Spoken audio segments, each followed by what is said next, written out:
बच्चों, पिछले वीडियो में हम आप लोगों को बताया थे कि प्राकृतिक संख्या क्या होती है, पूर्ण संख्या क्या होती है, सम संख्या, विषम संख्या, इन सबों की पहचान कैसे करेंगे।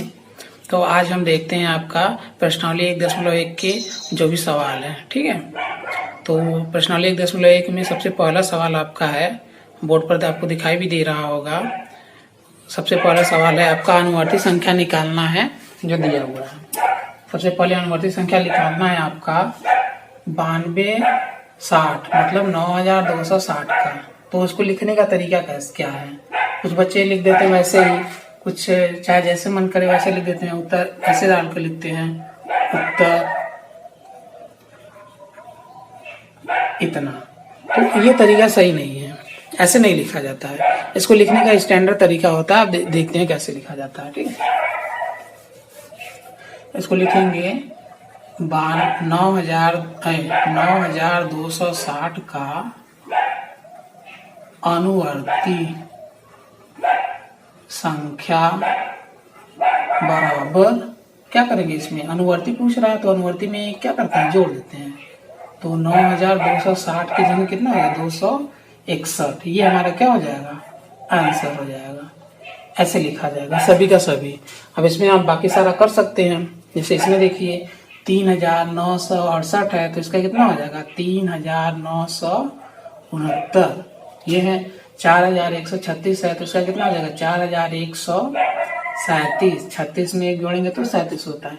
इसी तरह इसको 6180, 80 के बाद क्या होता है, 81।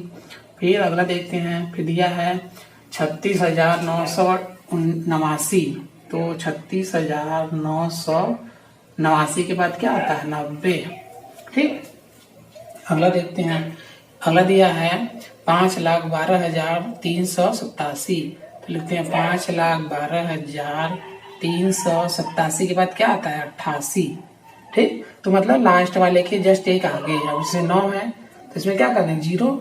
तो यहाँ 0 होगा तो एक आगे बढ़ेगा, 9 के बाद 10 आता है तो 10 के बाद यहाँ एक जुड़ जाएगा इसमें, तो हो जाएगा आपका 62। 17 के बाद 18, फिर 0, फिर ये 16। एक है इसमें एक और जोड़ेंगे तो मतलब 16,819 है। तो 19 के बाद क्या आता है, 20। ये हो गया आंसर। तो सभी को लिखने का तरीका ये, सबसे पहले आपको ये लिखना पड़ेगा इतना।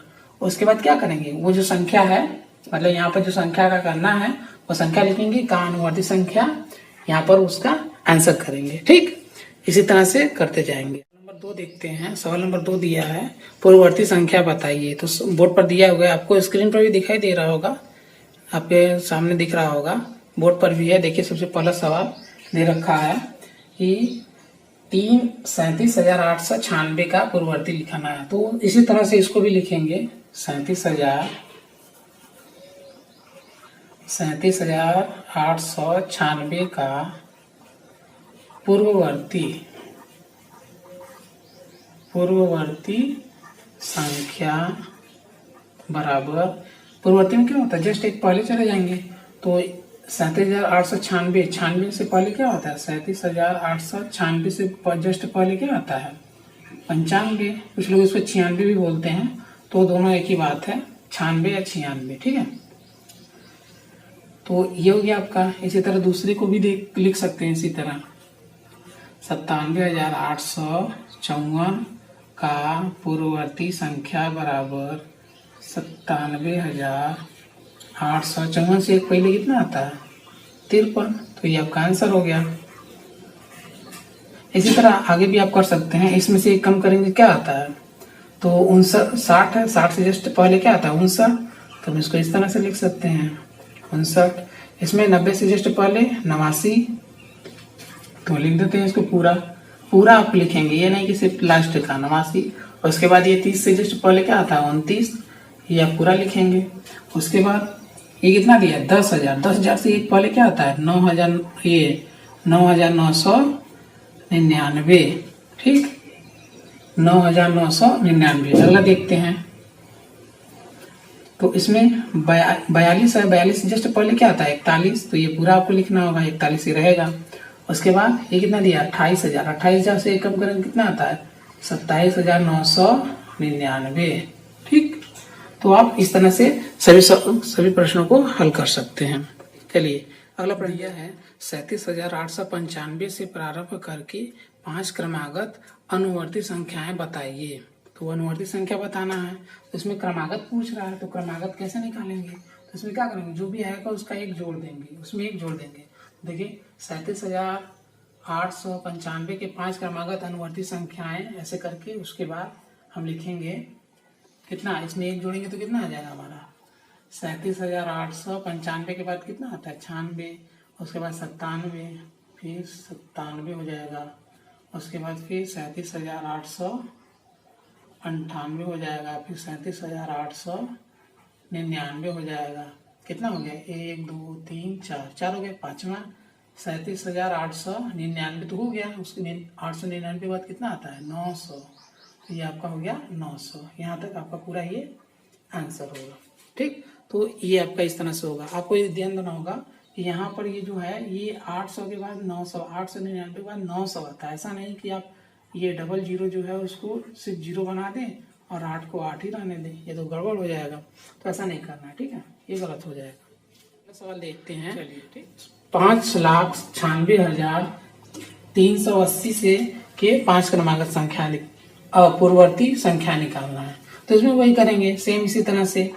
तो इसमें ये पूर्ववर्ती पूछ रहा है, तो पूर्ववर्ती मतलब पहले इसकी क्या था, तो सेम लिखेंगे 5,96,380। 80 जस्ट पहले कितना आता है 79, उससे जस्ट पहले 5,96,379 से जस्ट पहले 78 आता है, 78 से पहले 77, तो ये आप क्या करेंगे लिख देंगे इसी तरह से। उसके बाद 77 के बाद 76, 76, और उसके बाद 5,96,375, 1 2 3 4 5, ये हो गए आपके। तो इस तरह से आप कर सकते हैं सभी सवालों को। ठीक, इससे आगे भी अगर पूछे तो आप कोई दिक्कत नहीं होगी, आप उसमें से जो लिखे हैं उसमें से कम करते चले जाइए, सभी सवाल हो जाते हैं। दिया है निम्न कथनों के आगे सत्य या असत्य लिखिए। पहला सवाल दिया है शून्य सबसे छोटी प्राकृत संख्या है। शून्य सबसे छोटी प्राकृत संख्या है। सबसे छोटी प्राकृत संख्या कितनी होगी? आप गिनती कितने से गिनते हैं? 0 से नहीं ना, 1 से गिनते हैं। लेकिन सवाल में क्या रखा है, ये 0 दे रखा है, जो क्या है गलत है। 1 से शुरू होती है तो क्या हो जाएगा, असत्य हो जाएगा। ठीक, ये असत्य हो जाएगा। अगला सवाल देखते हैं। एक सबसे छोटी पूर्ण संख्या है। तो सबसे छोटी पूर्ण संख्या, सबसे छोटी पूर्ण संख्या कितनी होती है? 1 होती है? नहीं, कितना होता है 0। 0 से तो शुरू करके हम आगे बढ़ाते हैं। उसमें ये क्या करते हैं, प्राकृतिक संख्याओं में 0 को इंक्लूड कर देते हैं, तो हमारा क्या बन जाता है पूर्ण संख्या। अन्यथा वो क्या होती है, प्राकृतिक संख्या ही रह जाती है। तो ये क्या हो जाएगा, ये भी असत्य हो जाएगा। ठीक, चलिए अगला सवाल देखते हैं। सवाल नंबर 3 दिया है सभी प्राकृत संख्याएं पूर्ण संख्याएं होती हैं। सभी प्राकृत संख्याएं पूर्ण संख्याएं होती हैं, देखते हैं उसमें क्या देख। सभी पूर्ण संख्याएं क्या होती है, 0 से लेकर 1 2 3 4 5 ऐसे करके क्या होता है ढेर सारा। तो ये क्या है, प्राकृत संख्या है। प्राकृत संख्या ये तो है, और लेकिन इसमें क्या है 0 भी होता है पूर्ण संख्या में। लेकिन वो कह रहा है सभी प्राकृत संख्या क्या होती है, पूर्ण संख्याएं। तो देखिए 0 से शुरू होता है, तो अगर 0 नहीं रहेगा तो भी तो क्या होगा, प्राकृत संख्या तो उसमें इंक्लूड है ना पूर्ण संख्याओं में। तो ये कथन क्या हो जाएगा, ये कथन आपका सत्य हो जाएगा। ये हाँ बिल्कुल सही है, इसमें कोई दिक्कत नहीं है। ठीक है, अगला देखते हैं। प्राकृत संख्या 1 की कोई पूर्ववर्ती संख्या नहीं होती है। प्राकृत संख्या, देखिए सवाल में ध्यान दीजिएगा, प्राकृत संख्या लिखा है। ठीक है, प्राकृत संख्या 1। प्राकृत संख्या सबसे छोटी क्या होती है, 1 ही तो होती है। यहाँ पर भी लिखे हैं सबसे छोटी प्राकृत संख्या 1 होती है। तो 1, उसका पूर्ववर्ती संख्या क्या होता है, 1 का पूर्ववर्ती। प्राकृत संख्या 1 का पूर्ववर्ती क्या होगा, कोई होगा ही नहीं। ठीक है, तो ये क्या दे रखा है, ये बिल्कुल सही दे रखा है। ये क्या हो जाएगा आपका सत्य हो जाएगा। ठीक, इसी के अगले सवाल में दे रखा है आपको कि पूर्ण संख्या एक की कोई पूर्ववर्ती संख्या नहीं होती। पूर्ण संख्या एक की कोई पूर्ववर्ती संख्या नहीं होती। देखिए सबसे छोटी पूर्ण संख्या क्या होती है? 0 होती है। लिख देते हैं सबसे